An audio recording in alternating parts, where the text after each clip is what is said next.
तो पिछली कक्षा में हमने देखा कि ऑपरेटिंग सिस्टम किसे कहते हैं। ऑपरेटिंग सिस्टम किसे कहते हैं, इसको जानने के बाद हमें ये जानना चाहिए कि ऑपरेटिंग सिस्टम के कितने प्रकार होते हैं। फिलहाल ऑपरेटिंग सिस्टम को दो भागों में बांटा गया है। ये ग्राफिक्स के आधार पर है। ग्राफिक्स के आधार पर होते हैं GUI और I।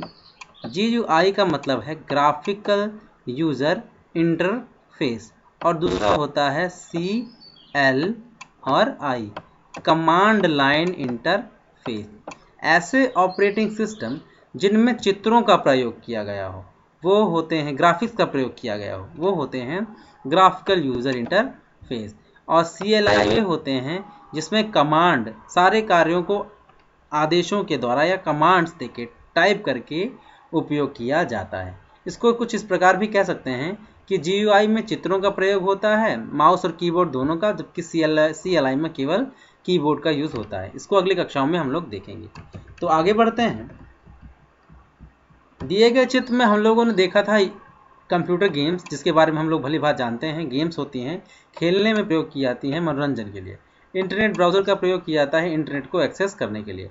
और ये सभी के सभी एक प्रकार के क्या हैं, एप्लीकेशन सॉफ्टवेयर हैं। ये सभी के सभी क्या हैं, एक प्रकार के एप्लीकेशन सॉफ्टवेयर हैं। तथा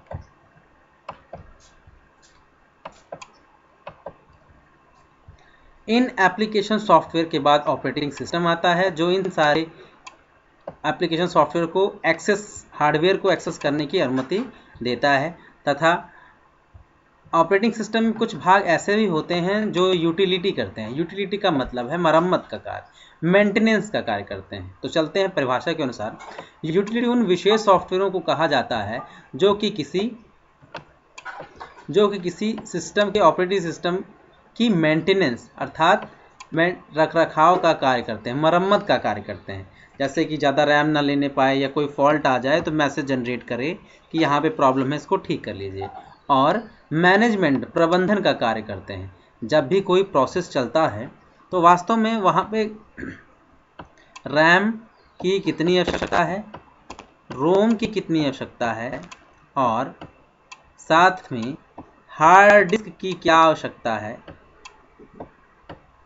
तथा किस भाग को कितनी प्रोसेस चला रहे हैं या कौन कौन से सॉफ्टवेयर उस समय रन कर रहे हैं, इन सब का देख रेख क्या कौन करता है, आपका ऑपरेटिंग सिस्टम। तो कहीं ना कहीं ऑपरेटिंग सिस्टम में जो यूटिलिटी है वो इन सारी चीज़ों को देख रही होती है ताकि सिस्टम अच्छे से वर्क करता रहे। ताकि इससे हो क्या, मैनेजमेंट का भी ख्याल रखते हैं जिससे कि कंप्यूटर सिस्टम की परफॉर्मेंस, गुणवत्ता अच्छी बनी रहे और एप्रोप्रिएट लेवल में रहे। ये यूटिलिटी प्रोग्राम किसी ऑपरेटिंग सिस्टम का हिस्सा होते हैं। ये बिल्कुल, इसको कुछ इस प्रकार समझिएगा। जैसे घर में अगर कोई लीडर है, माता पिता हैं, तो वो सबको इक्वल वर्क देना चाहेंगे, एक समान कार्य देना चाहेंगे, जिससे क्या होगा कि किसी के ऊपर वर्कलोड ज़्यादा पड़े भी ना और कार्य लगातार होता रहे और गुणवत्ता भी अच्छी रहे। तो कुछ इस प्रकार के यूटिलिटी सॉफ्टवेयर होते हैं जो इन सारे बातों को ध्यान में रखते हैं और इन बातों को ध्यान में रख के बनाए भी जाते हैं। तो आगे चलते हैं।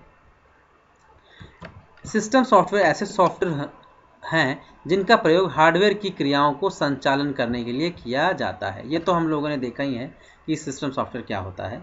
तो ये सभी जो आपके यूटिलिटी हैं, ये एक प्रकार के क्या हैं, सिस्टम सॉफ्टवेयर ही होते हैं। इंग्लिश में है, A utility program is said to be those special software that takes all care of maintenance and management of the operating system of a system, so that the performance of computer system is always in the appropriate level. These utility programs can be part of an operating system.